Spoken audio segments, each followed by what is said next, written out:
Mes parents ont offert 85 000 € pour le mariage de ma sœur, la jolie, mais rien pour moi. Puis, le témoin s'est levé pour son discours et a révélé ce que ma sœur avait fait avec le frère du marié.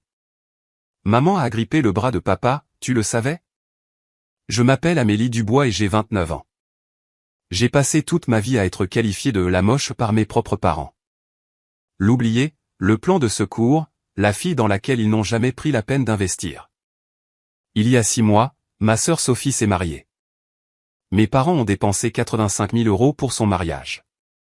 La robe seule a coûté 15 000 €. Quand j'ai mentionné qu'Antoine et moi prévoyions aussi de nous marier, ma mère m'a regardé comme si j'avais raconté une blague. Ma chérie, a-t-elle dit, penses-tu vraiment que quelqu'un viendrait? Sophie est la jolie. Nous devons investir judicieusement. Alors, je me suis assise au dernier rang, siège 299 sur 300 invités. Je ne m'attendais pas à ce que quoi que ce soit change ce jour-là. Mais ensuite, le témoin du marié s'est levé pour son discours et tout ce que je pensais savoir sur ma parfaite sœur s'est effondré. Tout a commencé il y a 3 ans, quand ma sœur a ramené Maxime à la maison pour la première fois. Grandir chez les Dubois signifiait comprendre sa place très tôt. Sophie était le soleil. J'étais ce qui orbitait autour d'elle, à peine visible dans son éclat. Ma mère, Diane, avait été candidate à des concours de beauté dans sa vingtaine. Elle n'a jamais gagné. Elle a failli y arriver 2 fois, aimait-elle nous le rappeler, mais elle a déversé tous ses rêves inassouvis sur ma sœur aînée. Sophie avait les cheveux blonds, les yeux bleus, la structure osseuse qui faisait que les inconnus s'arrêtaient pour la dévisager. À 6 ans, elle participait déjà à des concours de mini-miss à travers la région. Moi? J'avais les cheveux bruns, les yeux bruns, un visage que ma mère a un jour décrit comme assez agréable. Tu es jolie à ta manière, me disait-elle en lissant mes cheveux, tandis que ses yeux dérivaient vers Sophie qui s'entraînait à saluer dans le miroir. Tout le monde n'a pas besoin d'être belle. J'ai appris à disparaître. Pendant que Sophie accumulait les trophées et les écharpes, j'accumulais les livres. Pendant que ma mère la conduisait à des concours chaque week-end, je me rendais seul à la bibliothèque. Quand j'ai été inscrite au tableau d'honneur en 4e, personne n'est venu à la cérémonie. Ils étaient au concours régional de Sophie. On fêtera ça quand tu rentreras, m'a promis papa au téléphone. Ils ont oublié. J'ai trouvé nos albums de photos de famille une fois, rangés dans le placard du couloir. 47 pages dédiées à Sophie. Chaque concours, chaque récital, chaque étape importante. 3 pages pour moi, une photo de bébé, une photo de maternelle, une photo embarrassante de la remise des diplômes du collège où la moitié de mon visage était coupée. J'ai compté 2 fois, pensant avoir manqué quelque chose. Ce n'était pas le cas. Ma mère vivait à travers Sophie parce que Sophie était tout ce qu'elle avait voulu être, et moi, j'étais juste là. L'autre fille, celle qui n'avait pas besoin d'investissement. Je me disais que ça n'avait pas d'importance. Je me disais que j'allais bien.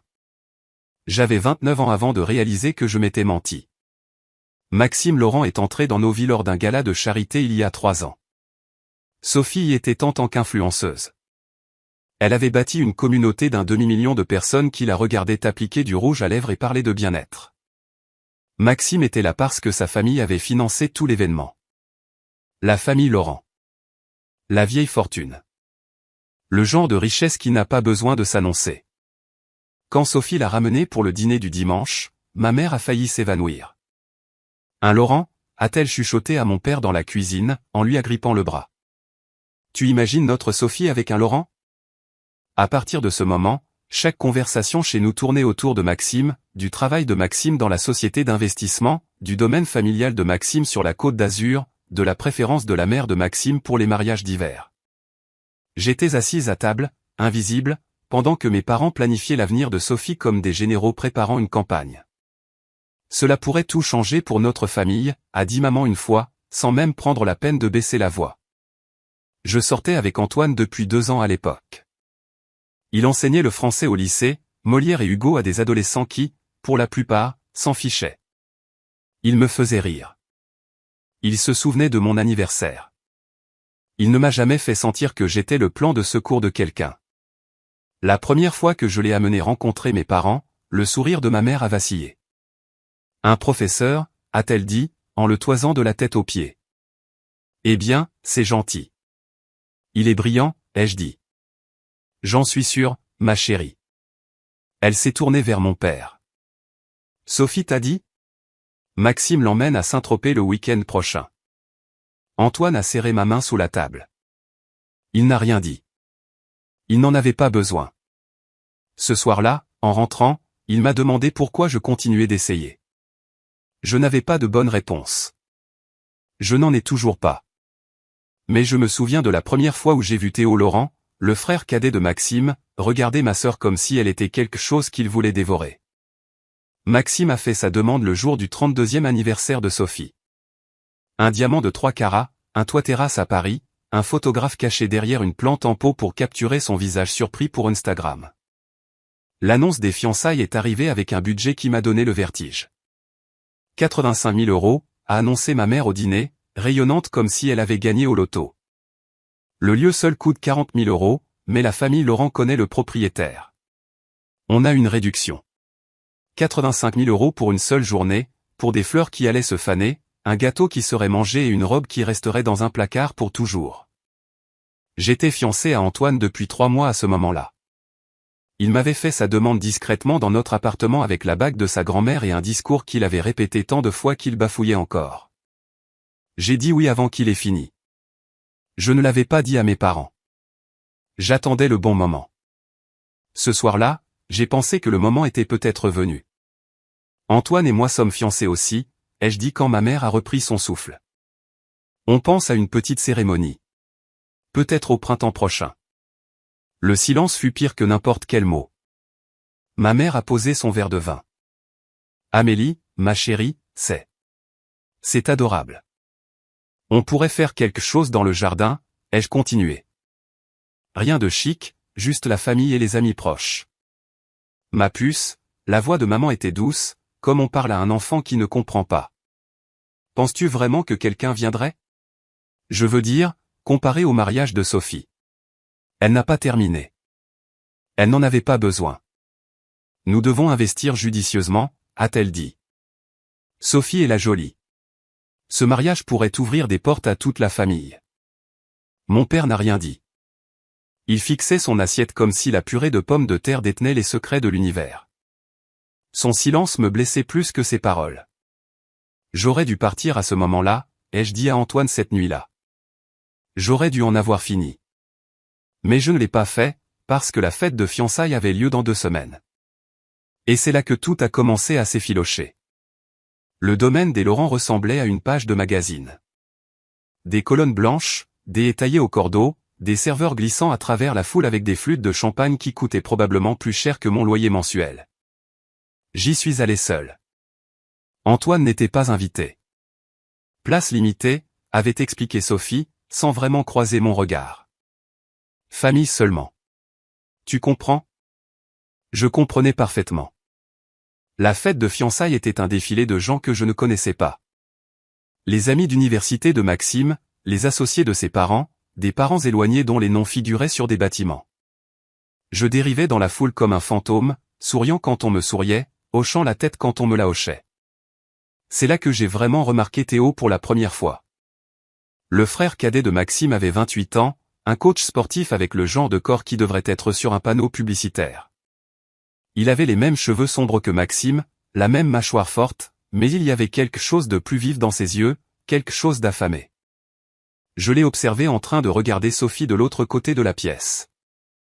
Elle tenait salon près de la fontaine à champagne, riant à quelque chose qu'un invité avait dit. Le regard de Théo ne la quittait jamais. Quand elle a jeté un coup d'œil dans sa direction, quelque chose est passé entre eux.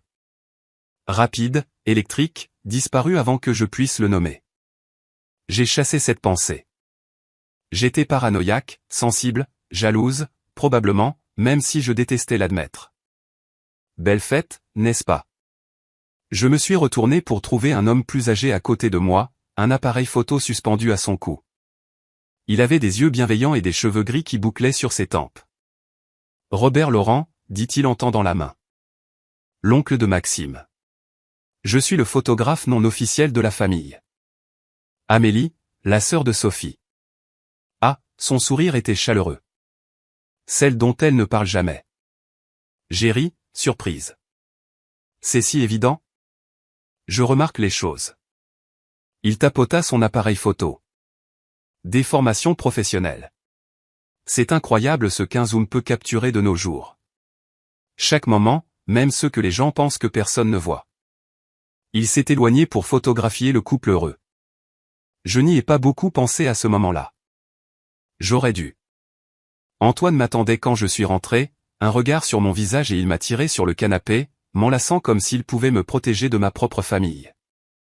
Tu n'as pas à continuer à faire ça, dit-il doucement. Faire quoi?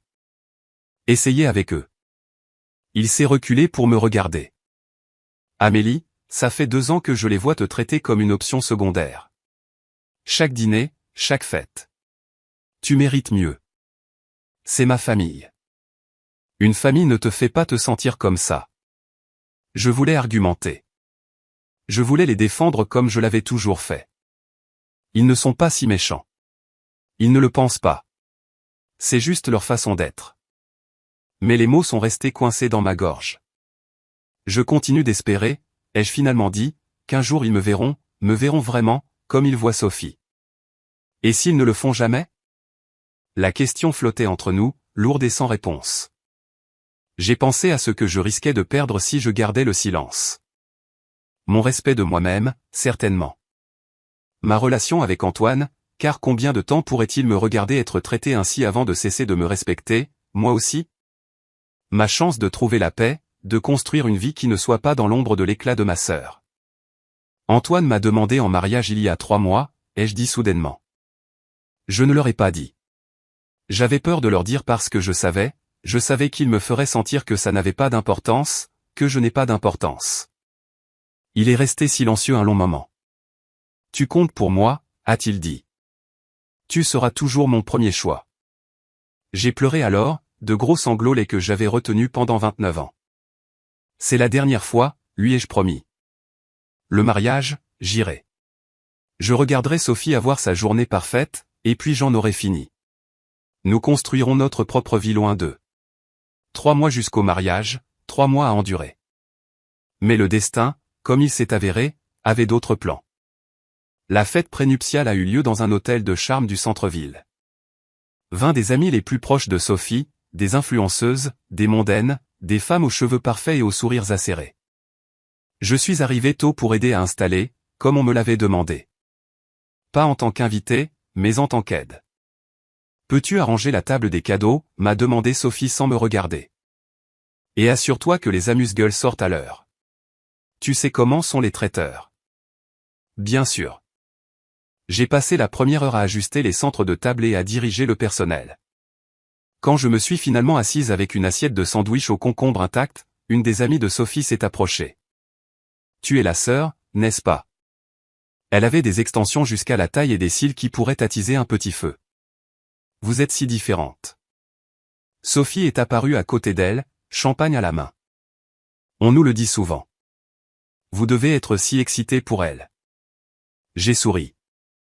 Ravi. Amélie est ma petite aide d'aujourd'hui. Sophie m'a tapoté l'épaule. C'est l'organisée de la famille. Organisée, pas belle, pas brillante. Organisée, la fille qui arrange les tables de cadeaux. Je vais voir où en sont les amuse-gueules, ai-je dit. Vous voyez, la voix de Sophie m'a suivi. Toujours si serviable. J'étais à mi-chemin de la cuisine quand j'ai jeté un coup d'œil en arrière. Sophie avait son téléphone sorti, caché sous la nappe. Elle tapait rapidement, un sourire secret jouant sur ses lèvres, le genre de sourire qui n'avait rien à voir avec l'organisation d'un mariage. Je connaissais ce sourire. Je l'avais porté moi-même au début avec Antoine, quand chaque texto de lui était comme un cadeau. Mais Maxime était de l'autre côté de la ville pour son enterrement de vie de garçon. Alors, qui faisait sourire la mariée comme ça? J'ai chassé cette pensée. J'étais paranoïaque, je voyais des problèmes là où il n'y en avait pas. Mais cette nuit-là, je n'ai pas pu dormir. Étage 3 jours plus tard, Marc Fournier a appelé. L'appel est arrivé un mardi après-midi. Numéro inconnu. J'ai failli ne pas répondre. Est-ce que je parle à Amélie Dubois? La voix était masculine, contrôlée, avec une nuance de quelque chose que je ne pouvais pas identifier. De l'urgence peut-être, ou de la colère?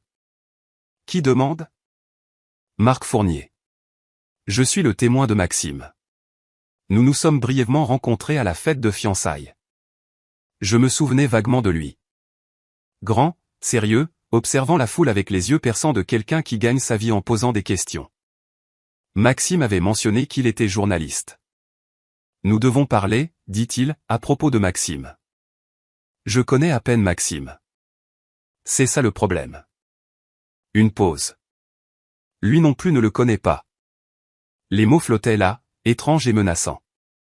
Je ne suis pas sûr de ce que vous. Pouvons-nous nous rencontrer? Quelque part de discret. Il y a quelque chose que vous devez savoir. Quelque chose à propos de votre sœur. Mon estomac s'est noué. Quoi à son sujet? Pas au téléphone, s'il vous plaît. Chaque instinct me disait de raccrocher, de ne pas m'en mêler, de laisser ce qui se passait entre Sophie et qui que ce soit d'autre ne pas me concerner. Mais ce sourire secret à la fête prénuptiale. Demain, m'entendis-je dire. Le café à l'angle de la rue de Rivoli et de la rue du Louvre, à 15h. J'y serai. Il a raccroché avant que je puisse changer d'avis. Antoine m'a trouvé fixant mon téléphone 20 minutes plus tard. C'était qui? Le témoin de Maxime. J'ai posé le téléphone.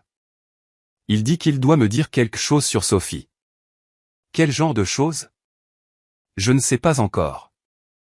Antoine s'est assis à côté de moi, l'inquiétude gravée sur son visage.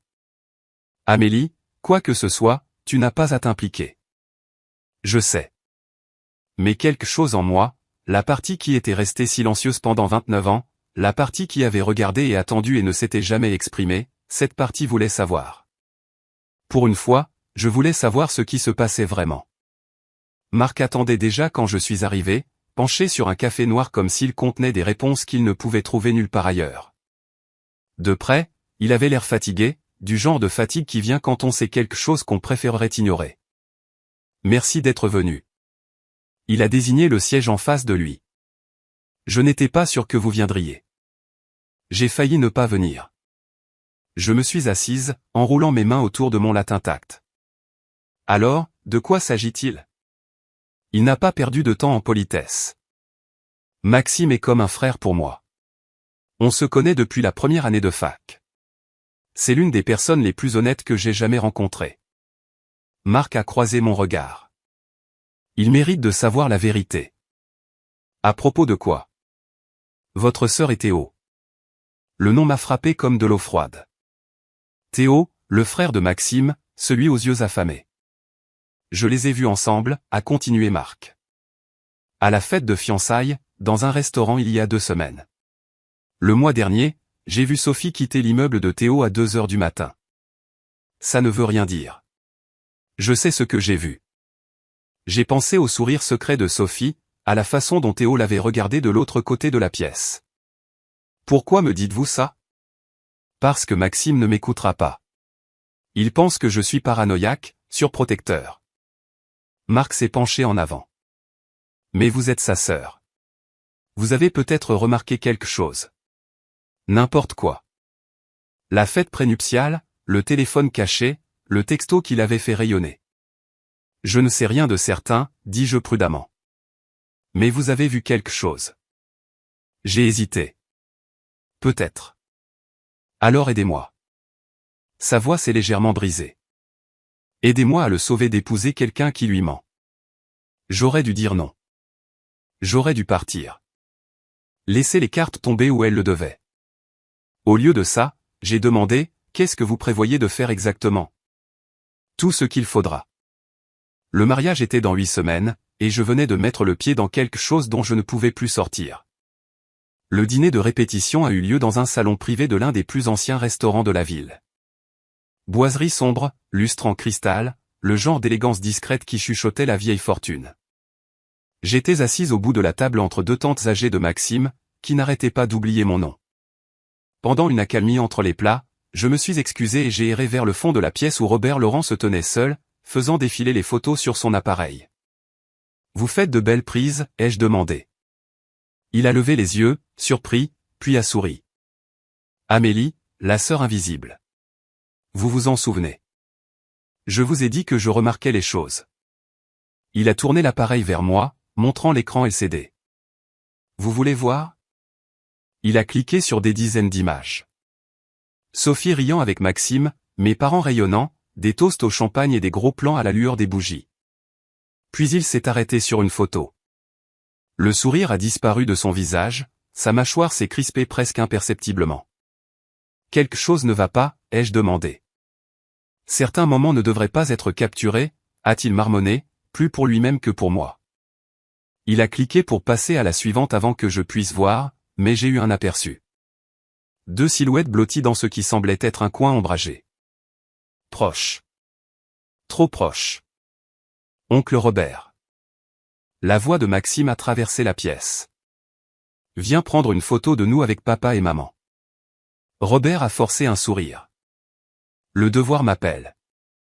Il est parti, mais ces mots résonnaient dans ma tête. Certains moments ne devraient pas être capturés.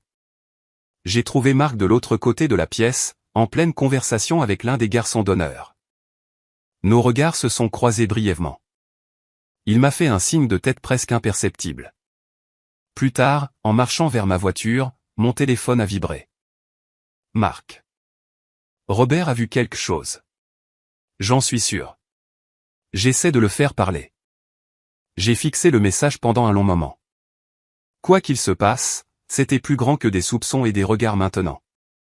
Il y avait une preuve quelque part, et quelqu'un allait la trouver. Une semaine avant le mariage, Marc a de nouveau appelé. Je l'ai, dit-il sans préambule. Tout ce dont nous avons besoin. Mon cœur battait la chamade contre mes côtes. Que veux-tu dire par tout? Robert a coopéré. Il y a une vidéo de la fête de fiançailles et j'ai des captures d'écran de textos entre Sophie et Théo. Des mois de messages. C'est grave, Amélie. Je me suis effondré sur mon canapé, le téléphone pressé contre mon oreille. Comment as-tu eu les messages? L'ex-petite amie de Théo. Elle les a trouvés sur son iPad et a gardé des copies quand elle a soupçonné qu'il la trompait.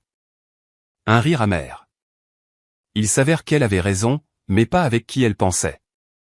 Une partie de moi voulait voir. Une partie de moi voulait prétendre que cette conversation n'avait jamais eu lieu. Qu'est-ce que tu vas faire? Ça dépend. Marc a fait une pause. Veux-tu que j'arrête ça?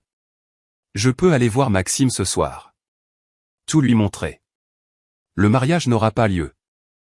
J'ai fermé les yeux, imaginant les retombées, les visages de mes parents, la rage de Sophie, les accusations qui finiraient inévitablement par retomber sur moi. Non, ai-je finalement dit. Ne montre rien à Maxime. Amélie, je ne peux pas être celle qui détruit tout ça. Si Maxime l'apprend, il doit l'apprendre de quelqu'un d'autre. Je ne peux pas être la sœur jalouse qui a tout gâché. Un silence s'est étiré entre nous. Je comprends, dit Marc doucement. Mais je ne peux pas le laisser l'épouser. Alors fais ce que tu as à faire, mais laisse-moi en dehors de ça. Tu es sûr? J'en suis sûr. Quand nous avons raccroché, mes mains tremblaient. Antoine m'a trouvé assise dans le noir 1 heure plus tard. Quoi qu'il se passe, dit-il en me serrant contre lui, ce n'est pas ta responsabilité. Il avait raison. Mais le mariage était dans 7 jours, et quoi que Marc prépare, j'étais sur le point d'y assister. D'accord, je dois faire une pause ici 1 seconde. Si vous regardez ça et que vous vous dites, impossible. Ça ne peut pas être réel. Croyez-moi, je ressentais la même chose. Je n'arrêtais pas d'espérer que je me trompais sur tout. Que Marc se trompait. Si vous êtes investi dans ce qui va suivre, veuillez prendre un moment pour liker et vous abonner. Votre soutien compte plus que vous ne l'imaginez. Maintenant, laissez-moi vous raconter ce qui s'est passé au mariage, car c'est là que tout a changé. Le matin du mariage de Sophie s'est levé gris et humide, le genre de temps qui fait friser les cheveux et rend les photographes nerveux. Vers midi, les nuages s'étaient juste assez dissipés pour laisser passer une pâle lumière du soleil. Parfait, disait tout le monde, pour les photos. Le domaine de Valmont s'étendait sur 5 hectares de terrains entretenus. Sa grande salle de bal était conçue pour accueillir 400 invités confortablement. Aujourd'hui, elle accueillerait 300 personnes venues assister à l'union de Sophie Dubois et Maxime Laurent. Je suis venu seul. Antoine avait proposé de me conduire, d'attendre sur le parking, d'être là quand j'aurais besoin de partir. Mais son nom ne figurait sur aucune invitation. Place limitée, avait de nouveau expliqué Sophie, sa voix tendue d'insincérité. Mon petit ami depuis 2 ans ne valait pas une chaise pliante. J'ai trouvé ma place au fond de la salle de bal, presque contre le mur. Rangée 15, siège 23. 299e invité sur 300. J'aurais pu en rire si ça ne m'avait pas autant piqué. La salle s'est remplie lentement. Des femmes en robe de créateur, des hommes en costume sur mesure, la subtile compétition de la richesse pleinement affichée. Je ne reconnaissais presque personne. Puis j'ai vu Marc. Il se tenait à l'avant avec les autres garçons d'honneur, ajustant son nœud papillon. Il avait l'air calme, trop calme, comme un homme qui avait déjà fait la paix avec ce qu'il s'apprêtait à faire. Nos regards se sont croisés par-dessus la mer d'invités. Il a hoché la tête une fois, presque imperceptiblement. Mon estomac s'est serré. Théo était aussi dans la file des garçons d'honneur. 3e en partant de la gauche. Même d'ici, je pouvais voir la sueur perler sur son front. Sa cravate semblait trop serrée. Son sourire semblait trop forcé. Il savait que quelque chose n'allait pas. Il ne savait juste pas quoi. Le quatuor à cordes a commencé à jouer et 300 têtes se sont tournées vers l'entrée. La mariée arrivait. Sophie est apparue dans l'embrasure de la porte comme une vision sortie d'un magazine de mariage. La robe était tout ce dont ma mère avait rêvé. 15 000 € de dentelle cousue main, une traîne cathédrale qui semblait s'étirer à l'infini.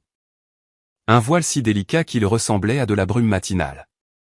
Sophie flottait le long de l'allée au bras de notre père, son sourire radieux, ses yeux fixés sur Maxime à l'autel. Ma mère pleurait déjà. N'est-elle pas magnifique, a chuchoté quelqu'un derrière moi. Époustouflante, a convenu une autre voix. Comme une princesse. J'ai regardé mon père remettre Sophie à Maxime. Son visage brillait de fierté. Le genre de fierté que j'avais passé une vie à essayer de mériter. Maman serrait son mouchoir, épongeant des larmes qui attendaient de couler depuis 20 ans. Leur fille parfaite. Leur moment parfait. À l'autel, Maxime a pris les mains de Sophie.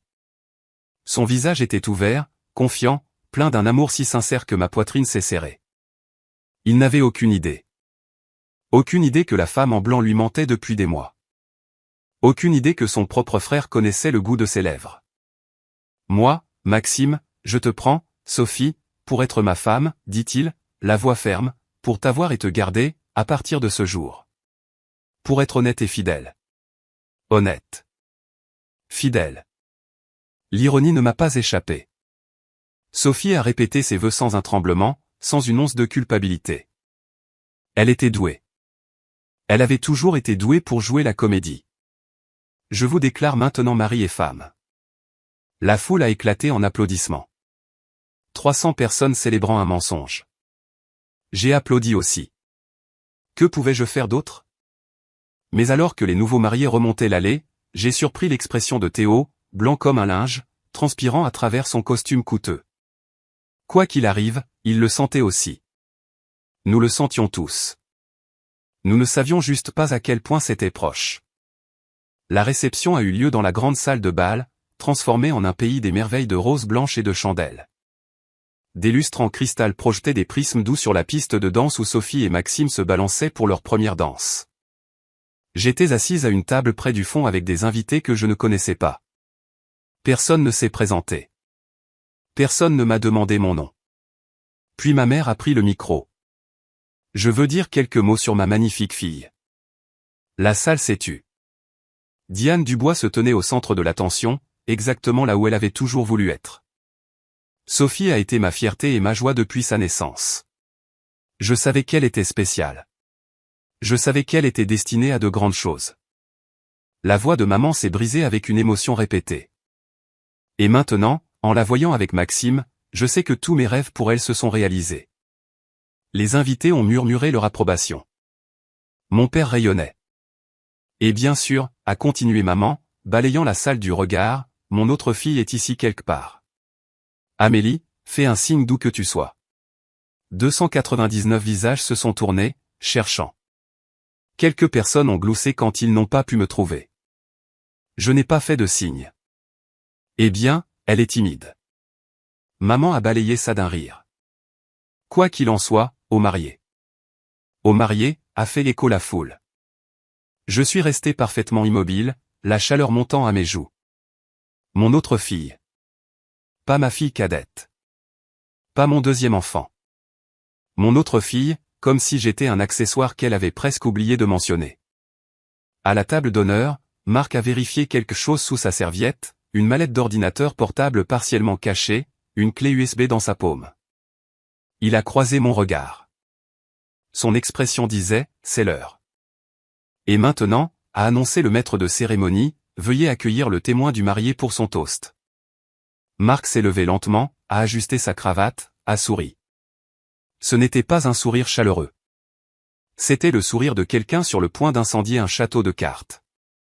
Marc s'est approché du micro avec la démarche mesurée d'un homme qui avait répété ce moment 100 fois. La salle s'est installée dans un silence attentif. Maxime et moi nous sommes rencontrés en première année de fac, a-t-il commencé, sa voix chaleureuse, conversationnelle. Il me laissait emprunter ses notes quand je manquais un cours, m'apportait de la soupe quand j'avais la grippe, m'a aidé à surmonter chaque mauvaise rupture que j'ai eue. Des rires ont parcouru la foule. Maxime a souri, levant son verre de champagne. C'est la personne la plus loyale que je connaisse, la plus honnête. Le genre d'homme qui croit que tout le monde mérite la vérité, peu importe à quel point elle est difficile à entendre.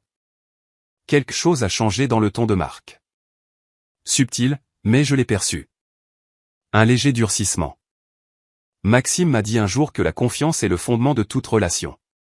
Que sans honnêteté, l'amour ne signifie rien. Marc a fait une pause. J'ai toujours admiré ça chez lui. La salle souriait encore, acquiesçant toujours. Mais à la table d'honneur, la main de Sophie s'était figée à mi-chemin de son verre d'eau. C'est pourquoi, a continué Marc, je pense que Maxime mérite la vérité, toujours. Maxime a ri nerveusement. Tu deviens un peu sérieux là, mon pote. Je suis sérieux. Les yeux de Marc se sont fixés sur ceux du marié, d'un sérieux de mort. Silence. Le quatuor à cordes avait cessé de jouer. Les serveurs se sont immobilisés en plein mouvement. 300 personnes ont retenu leur souffle sans savoir pourquoi. J'ai hésité à faire ça, a dit Marc, sa voix portant jusqu'au moindre recoin de la pièce. Pendant des semaines, je me suis demandé si c'était ma place, si je devais juste laisser les choses se faire. Il a regardé Sophie, puis Théo, dont le visage était devenu couleur de lait caillé. Mais Maxime est mon frère dans tous les sens du terme, et il mérite de savoir avec qui il s'est marié. Le sourire de ma mère s'était figé. Le verre de champagne de mon père était suspendu en l'air. Avant de finir, a dit Marc, je pense que tout le monde mérite de voir à quoi ressemble le véritable amour. L'écran géant derrière la table d'honneur a scintillé. Au début, j'ai cru que ça faisait partie du diaporama prévu. Des photos de Maxime et Sophie, leur histoire d'amour en images. Mais ensuite, l'image est devenue nette et la salle est devenue glaciale. C'était la fête de fiançailles. Le coin du jardin du domaine des Laurent, partiellement caché par des haies. 2 silhouettes pressées l'une contre l'autre dans l'ombre. Une femme en robe champagne. Un homme aux cheveux sombres. Sophie et Théo s'embrassant comme s'ils l'avaient fait 1000 fois auparavant. Des halètements ont parcouru la foule comme une vague. Quelqu'un a laissé tomber un verre de champagne. Il s'est brisé sur le sol en marbre. Le son était absurdement fort dans le silence stupéfait. Qu'est-ce que c'est que ça? La voix de Maxime est sortie étranglée, méconnaissable. La vidéo a changé. Des captures d'écran maintenant, des messages textes agrandis pour que les 300 invités puissent les lire. Théo, je n'arrête pas de penser à la nuit dernière. Sophie, moi non plus. Quand est-ce que je peux te revoir? Théo, c'est de la folie. C'est mon frère. Sophie, il n'a pas besoin de savoir. Personne n'a besoin de savoir. Les messages continuaient. Des dates s'étalant sur des mois. Des détails qui ne laissaient aucune place à l'imagination. Sophie a hurlé, éteignez ça. Éteignez ça. Mais Marc n'a pas bougé vers l'ordinateur portable. L'équipe technique non plus, figée par le choc. Maxime. La voix de Marc a transpercé le chaos. Je suis désolé. Je suis tellement désolé que tu doives l'apprendre de cette façon. Mais je ne pouvais pas te laisser vivre dans un mensonge. Maxime s'est levé lentement. Son visage était blanc, ses mains tremblaient. Il s'est tourné vers sa mariée, sa femme depuis moins d'une heure. Dis-moi que c'est faux, a-t-il murmuré. Dis-moi que c'est photoshopé. Dis-moi quelque chose. La bouche de Sophie s'est ouverte, s'est refermée, s'est rouverte. Aucun mot n'est sorti. Et dans ce silence, 300 invités ont compris exactement ce dont ils étaient témoins. Le mariage parfait était devenu le parfait cauchemar. La salle de bal a sombré dans le chaos. Maxime s'est jeté par-dessus la table vers Théo. Les verres de champagne ont volé. Les arrangements floraux se sont éparpillés. Il a fallu 3 garçons d'honneur pour le retenir. Et même alors, son poing a heurté la mâchoire de Théo assez fort pour l'envoyer au sol. Mon propre frère. La voix de Maxime s'est brisée, brute de trahison. Mon propre frère. Théo a reculé en rampant, les mains levées. Maxime, écoute-moi. Ça ne voulait rien dire. Des mois? Il y a des mois de messages. Sophie s'est jetée entre eux, le mascara coulant sur son visage. Maxime, s'il te plaît. S'il te plaît, laisse-moi juste expliquer. C'était une erreur. Une terrible erreur. Maxime l'a repoussée comme si elle n'était pas là. Ne me touche pas. Ne me touche plus jamais. Maxime, on est mariés depuis 45 minutes. Son rire était creux, brisé. 45 minutes et je veux déjà le divorce. Les invités se dirigeaient vers les sorties. Certains regardaient, fascinés par l'horreur. Les téléphones levés pour capturer les décombres. D'autres fuyaient comme si le bâtiment était en feu. Madame Laurent, la mère de Maxime, s'était effondrée sur une chaise, son mari l'éventant frénétiquement. Elle n'arrêtait pas de murmurer « Non, non, non ». Comme une prière déjà exaucée. Théo s'est relevé en titubant, du sang coulant de sa lèvre. « Maxime, je suis désolé. Je suis tellement désolé. Sors. » La voix de Maxime était maintenant d'un calme mortel. « Sors avant que je fasse quelque chose que nous regretterons tous les deux. » 2 des garçons d'honneur ont escorté Théo vers la sortie de service. Il n'a pas résisté. Il n'a pas regardé en arrière. Et Sophie, la parfaite, la belle Sophie, se tenait seule au milieu de sa robe à 15 000 €, regardant tout ce qu'elle avait construit s'effondrer autour d'elle.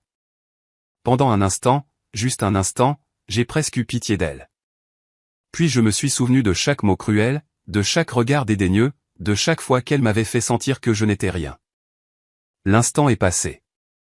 Dans le chaos, j'avais presque oublié mes parents. Je les ai trouvés près de la table d'honneur, figés comme des statues dans un ouragan. La poigne de ma mère sur le bras de mon père était si forte que ses jointures étaient devenues blanches, ses ongles manucurés laissant des croissants dans la manche de sa veste. Tu savais? Sa voix tremblait, à peine au-dessus d'un murmure. Richard, tu savais pour ça? Non. Le visage de mon père était gris. Il avait vieilli de 10 ans en 10 minutes. Non, je ne savais pas. Je le jure devant Dieu, je ne savais pas. Notre Sophie. La voix de maman s'est brisée. Notre parfaite Sophie.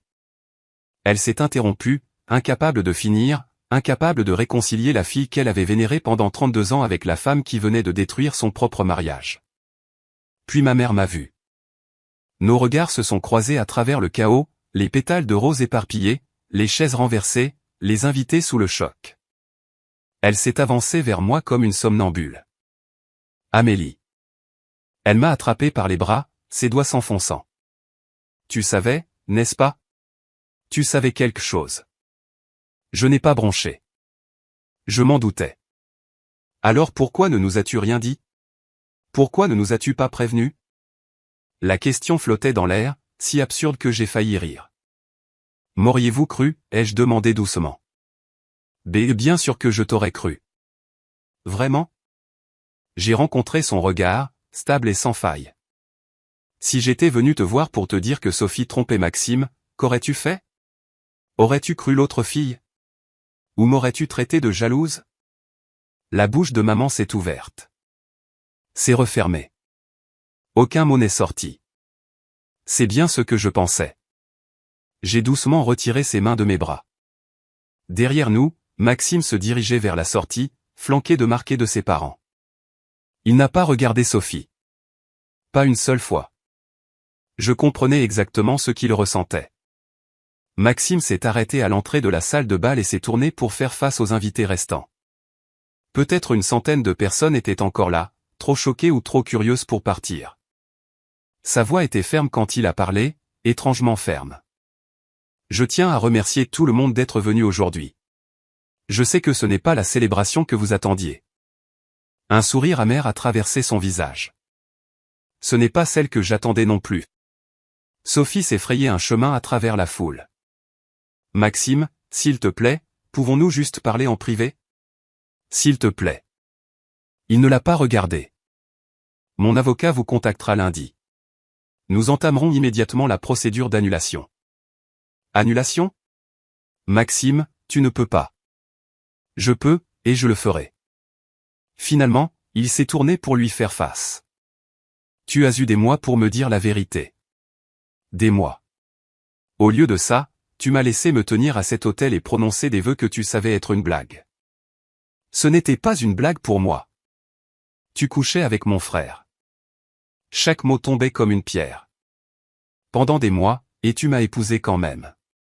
Quelle partie de ça n'est pas une blague? Le sang-froid parfait de Sophie s'est finalement brisé. Elle est tombée à genoux dans sa robe à 15 000 €, la traîne cathédrale s'étalant autour d'elle comme un nuage brisé. Je t'aime, a-t-elle sangloté. Je t'aime, Maxime. Tu ne sais pas ce que signifie l'amour. Il est sorti sans regarder en arrière. Ses parents l'ont suivi, Madame Laurent soutenue par son mari et un garçon d'honneur. Marc s'est arrêté à la porte. Il m'a trouvé dans la foule, m'a fait un dernier signe de tête, puis il est parti aussi. La salle de bal ressemblait aux décombres d'une bombe. Des fleurs piétinées, des chaises renversées, un gâteau de mariage intact, sa petite figurine de mariée se moquant de ce qui aurait pu être. Et Sophie, toujours à genoux sur le sol, entourée de tout ce qu'elle avait détruit. Pour la première fois de ma vie, je n'avais rien à lui dire. J'ai pris mon sac à main et je me suis dirigé vers la sortie, enjambant soigneusement les pétales de rose éparpillés et le verre brisé. J'étais presque à la porte quand ma mère m'a intercepté. Où vas-tu? Sa voix était stridente, désespérée. Tu ne peux pas simplement partir. Si, je peux. Mais Sophie a besoin. Sophie a besoin de faire face aux conséquences de ses propres choix. J'ai ajusté mon sac sur mon épaule. J'en ai fini. Amélie, s'il te plaît. Maman s'est agrippée à mon bras. Tu dois nous aider à savoir quoi faire. Tu es sa sœur. Tu es censé. Je suis censé quoi? Je me suis retourné pour lui faire face complètement. Nettoyer ses dégâts? La faire se sentir mieux? Être l'organisé qui répare tout pendant que Sophie pleure? Je ne voulais pas dire. Tu m'as appelé l'autre fille ce soir, devant 300 personnes. Ma voix était calme. Inquiétamment calme. Vous avez passé 30 ans à me traiter comme un plan de secours, et maintenant vous voulez mon aide. Le visage de maman s'est décomposé. Amélie, je t'aime. Maman, j'en ai fini d'être invisible. J'ai doucement retiré sa main de mon bras. Quand tu seras prête à m'avoir dans ta vie en tant que ta fille, pas en tant qu'assistante de Sophie, pas en tant que l'autre, tu sais où me trouver.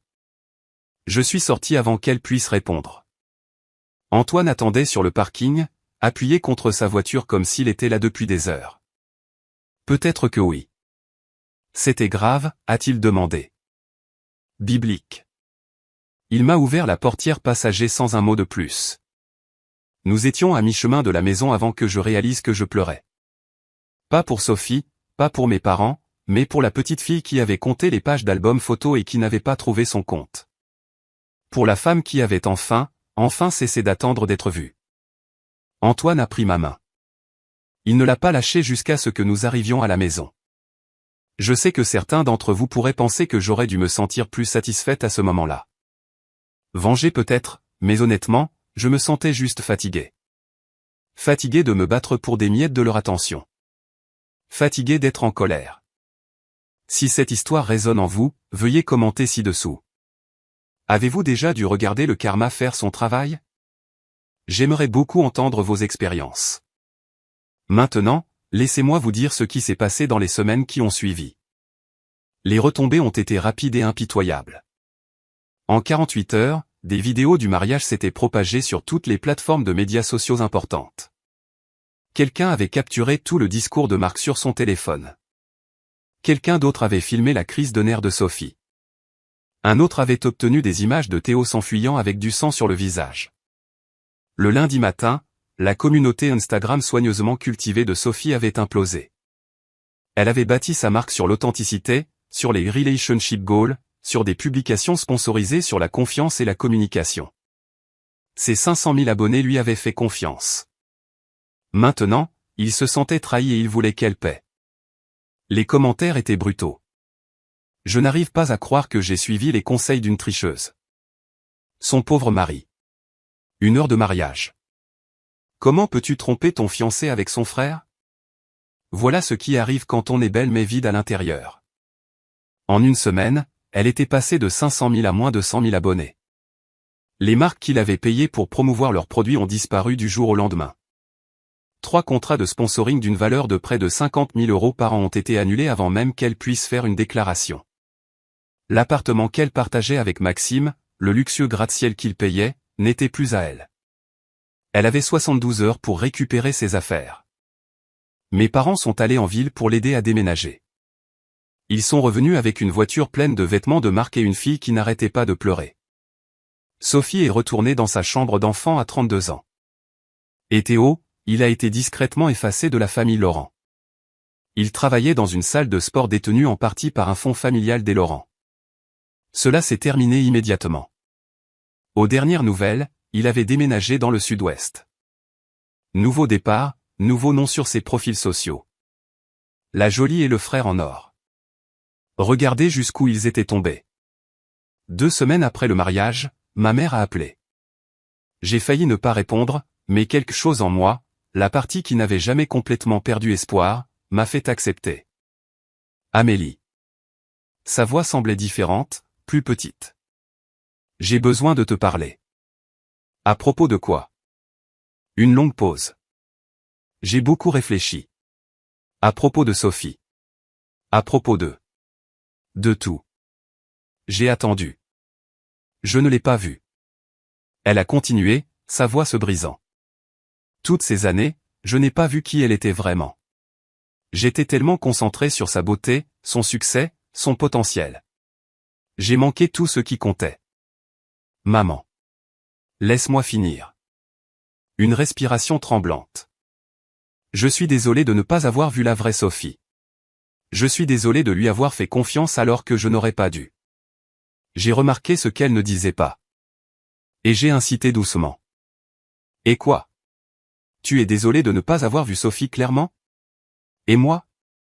Es-tu désolé de la façon dont tu m'as traité pendant 30 ans? Silence. Je n'essayais pas de te faire de mal, Amélie. Je pensais juste que Sophie avait besoin de plus. Plus de quoi? Plus d'amour? Plus d'attention? Plus de mariage à 85 000 €? Ce n'est pas juste. Me traiter des autres filles devant 300 personnes non plus. Je l'ai entendu pleurer à l'autre bout du fil. Une partie de moi voulait la réconforter. Une plus grande partie refusait. Quand tu seras prête à t'excuser pour la façon dont tu m'as traité, pas seulement pour avoir fait confiance à Sophie, rappelle-moi. J'ai raccroché. 3 heures plus tard, un texto de mon père. Je suis désolé pour tout. Pas seulement pour ça. Ce n'était pas suffisant.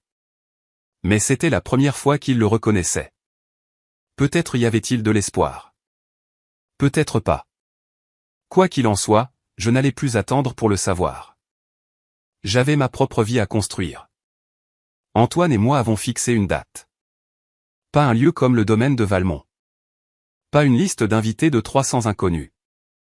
Pas une robe à 15 000 € ou une fontaine à champagne ou un quatuor à cordes. Juste un jardin, un officiant, 30 personnes qui nous aimaient vraiment. Tu es sûr de ça? A demandé Antoine, en me regardant adresser des invitations à notre table de cuisine. On pourrait faire quelque chose de plus grand. Un restaurant, peut-être un parc. J'en suis sûr, j'ai scellé une autre enveloppe. J'ai passé toute ma vie à regarder mes parents tout investir dans les moments parfaits de Sophie. Je n'ai pas besoin de perfection, j'ai besoin de réalité. Il m'a embrassé sur le front. Est-ce que j'ai mentionné une ou deux fois que je t'aime? Eh bien, voilà encore. Le travail allait bien aussi. L'entreprise d'événementiel à laquelle j'avais donné 6 ans de ma vie a finalement reconnu ce que je pouvais faire. 3 mois après le mariage de Sophie, j'ai été promue coordinatrice d'événements seniors. Plus de responsabilités, un meilleur salaire. Un bureau d'angle avec des fenêtres. Personne ne me l'a donné. Je l'ai mérité.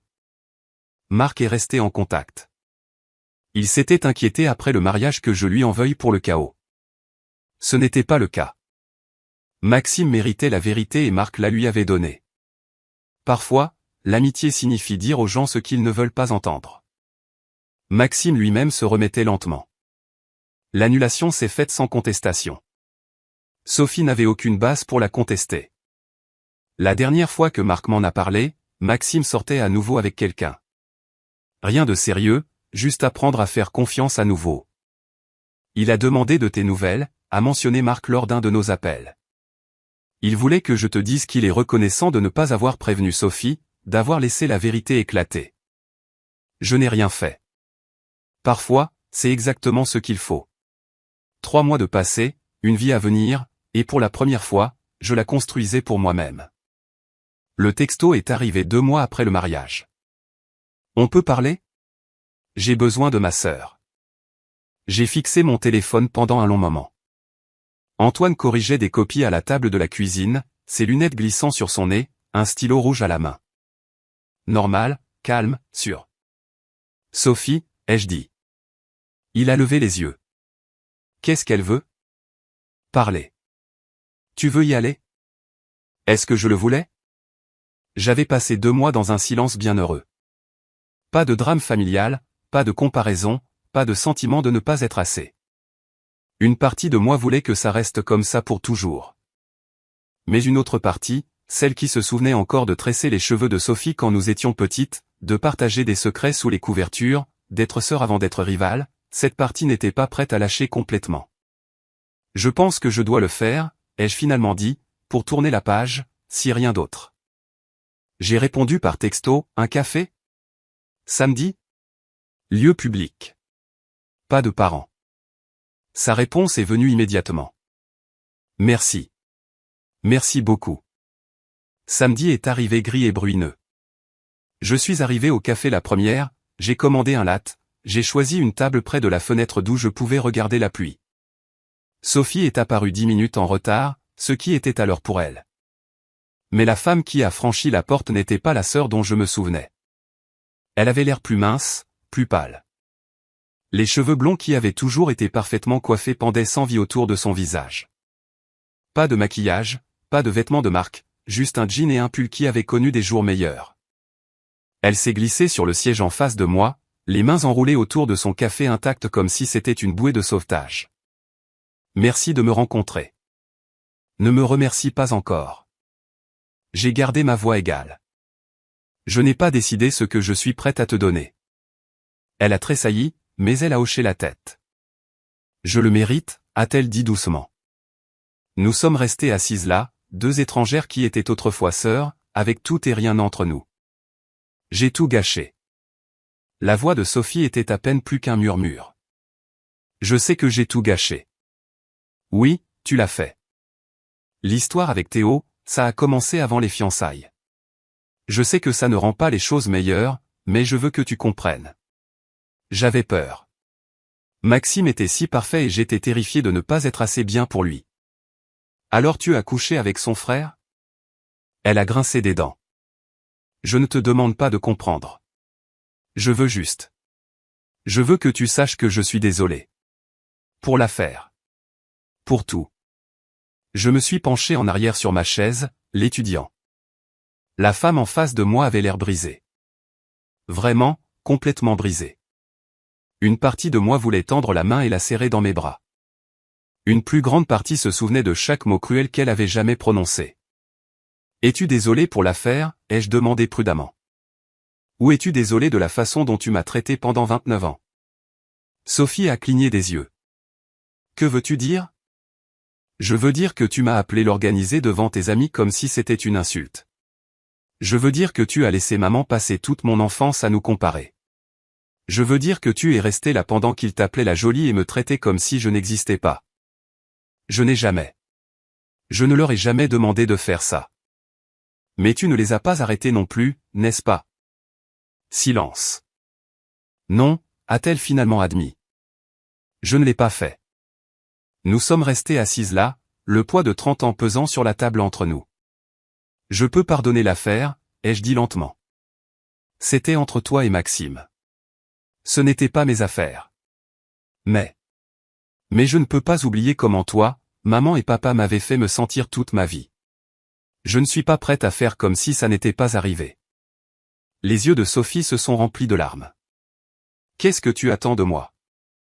Je veux que tu me voies. Que tu me voies vraiment, pour une fois dans nos vies. Elle n'avait pas de réponse. Moi non plus.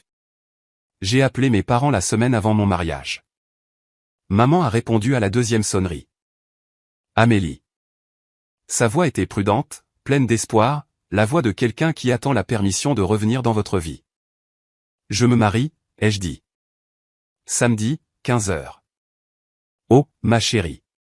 Laisse-moi finir. J'ai pris une profonde inspiration. Ce sera petit. 30 personnes, dans le jardin des parents d'Antoine. Silence. Vous êtes invités, ai-je continué. Tous les deux. Mais j'ai besoin que vous compreniez quelque chose d'abord. N'importe quoi. Si vous venez en tant que mes parents. Pas en tant que les parents de Sophie qui ont une autre fille. Pas en tant que des gens qui auraient aimé investir dans quelqu'un d'autre. En tant que mes parents. Pouvez-vous faire ça? Plus de silence. J'ai entendu la voix de mon père en arrière-plan demandant ce que j'avais dit. Richard, a dit ma mère doucement. Amélie se marie.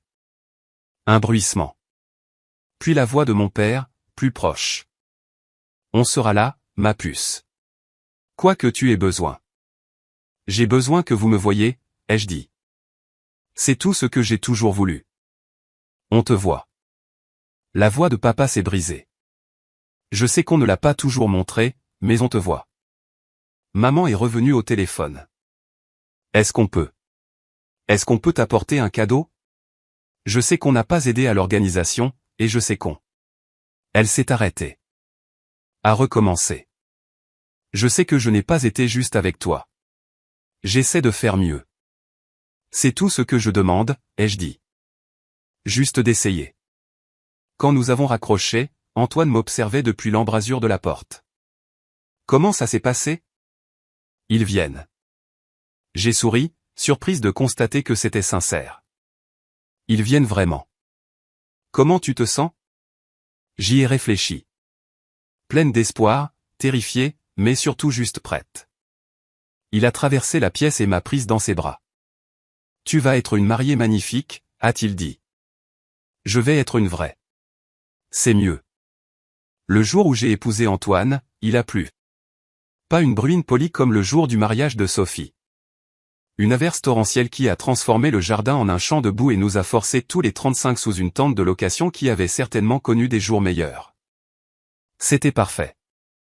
Ma robe coûtait 300 € dans une boutique vintage du centre-ville. Mes fleurs étaient des fleurs des champs qu'Antoine avait cueillies près de la maison de ses parents. L'officiant était un ami de la famille qui n'arrêtait pas de mélanger ses notes et de nous faire rire. Et j'étais si heureuse. Mes parents étaient assis au deuxième rang, pas au premier, qui appartenait aux parents d'Antoine, les personnes qui m'avaient accueilli dans leur famille sans condition ni comparaison. Mais ils étaient là.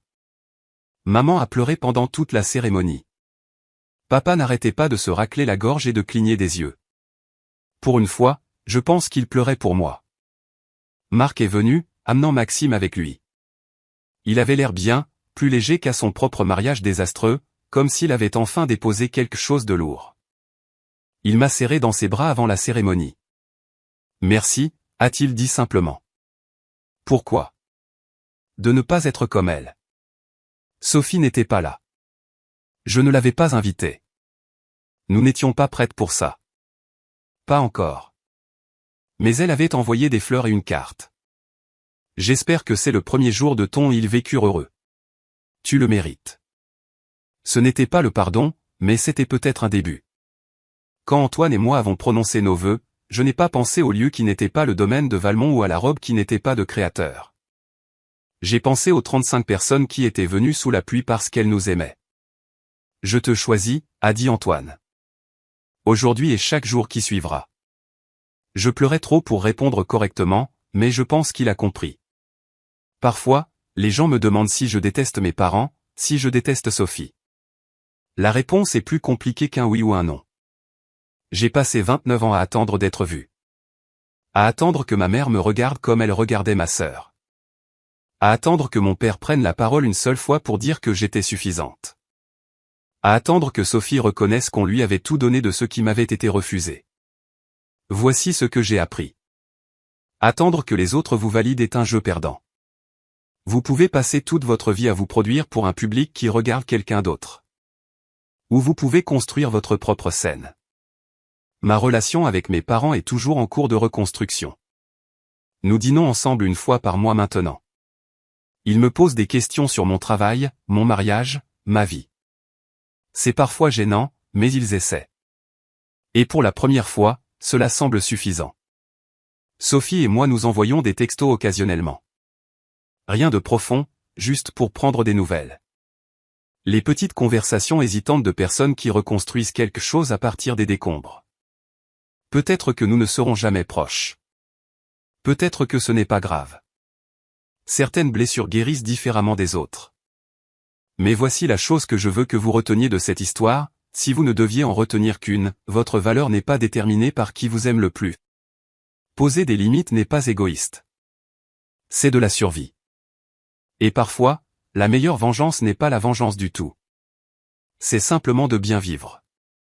Si vous êtes l'autre fille de quelqu'un, le plan de secours de quelqu'un, l'oublié de quelqu'un, sachez que vous méritez d'être le premier choix de quelqu'un. Pas parce que vous êtes la plus jolie ou la plus brillante ou la plus connectée, juste parce que vous êtes vous. J'ai toujours été visible. Ils ont juste choisi de ne pas regarder. Maintenant, je construis une vie avec des gens qui me voient clairement. Et honnêtement, ça vaut plus que n'importe quel mariage à 85 000 €. Et voilà mon histoire.